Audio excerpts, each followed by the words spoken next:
Britain has descended into an energy crisis. Rocketing energy costs will mean the average domestic fuel bill will have risen by over £400 in a year. Fuel at the pumps has never been so expensive. And some food prices have seen a hike of over 40%. Many people are being pushed into poverty.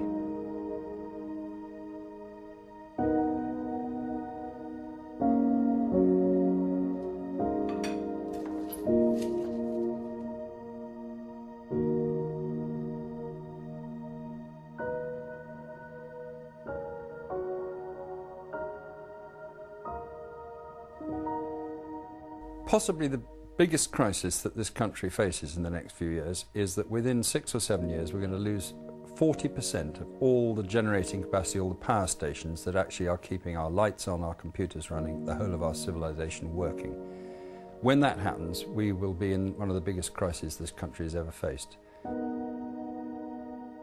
With North Sea production in sharp decline, the UK is heavily reliant on imported coal, oil and gas. And all but one of our nuclear power stations will shut down in the next 7 years.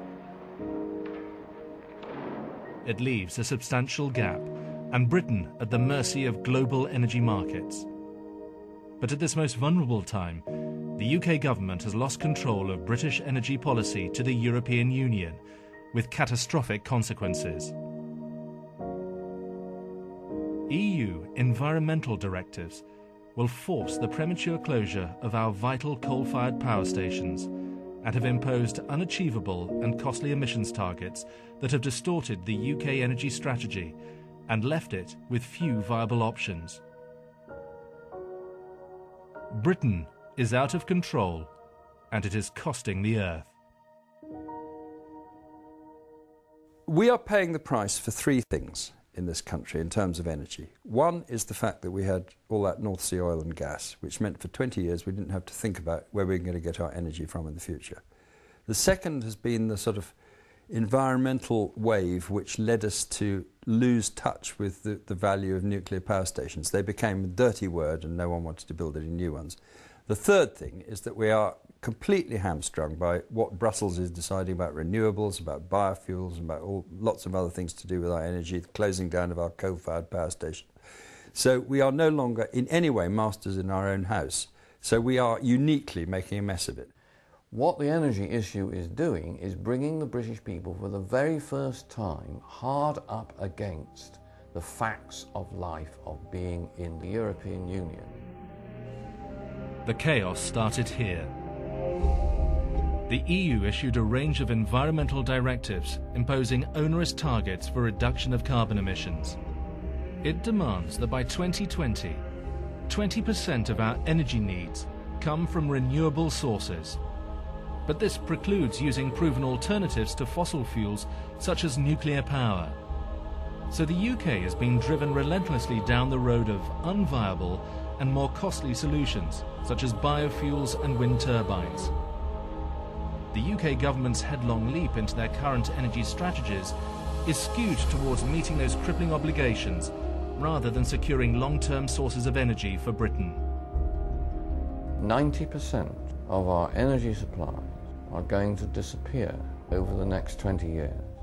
For Britain, it doesn't matter what we do about CO2 so far as climate change is concerned. We emit about 2.5% of the world's CO2 per year.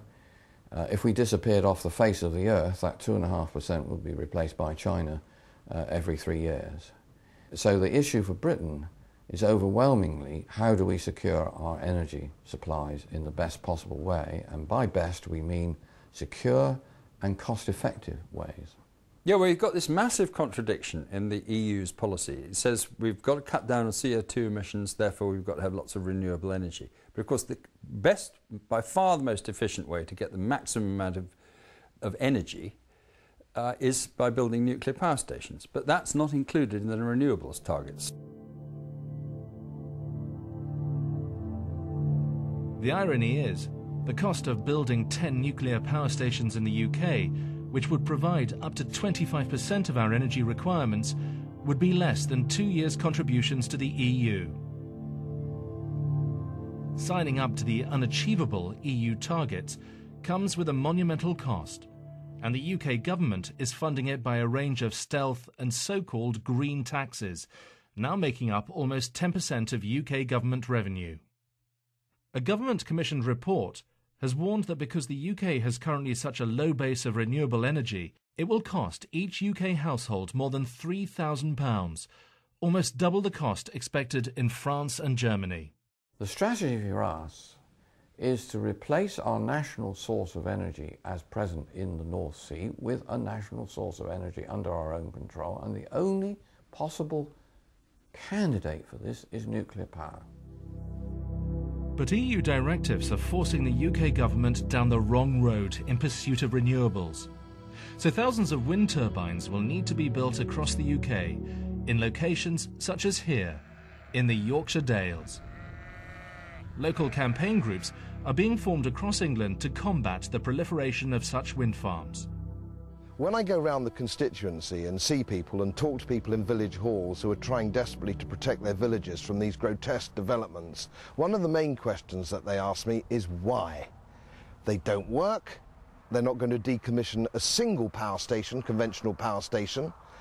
It's just a tragedy, a desecration of our island, and that's the question people are asking. To what end? This is, in point of fact, one of the great lunacies of the age. You'll see over here, behind me, this is Drax Power Station, which produces 4,000 megawatts of electricity. Even if I had a magic wand and I could produce here and now 12,000 wind turbines to meet the megawattage of Drax, it wouldn't make any difference. We'd still need Drax in the background because you need the backup, because the wind doesn't blow. So it isn't even green.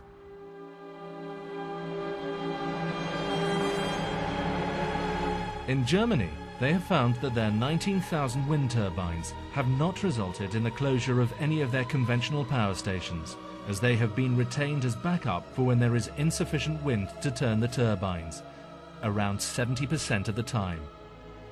Power stations on immediate standby are also a very expensive way to generate electricity, the equivalent of cycling to work whilst a car journeys behind carrying your bags. If we were foolish enough to build windmills, this would cost somewhere between 2 and 3 times the cost of building it via a nuclear station. For the UK to commit to so many wind turbines in such a short time will require widespread extensions to the national grid. And whereas in a normal world the expense and inefficiency of these wind farms would price them out of the market, lavish subsidies make wind farms very lucrative.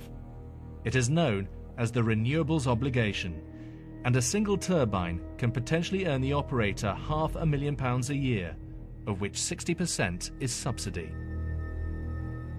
The way it works with wind turbines is, or indeed any renewable source of electricity, is that the people who sell you and me electricity have to buy a percentage of their power from renewable sources, and they pay twice the normal price for it. So there is a massive hidden subsidy which we're all paying when we get our electricity bill.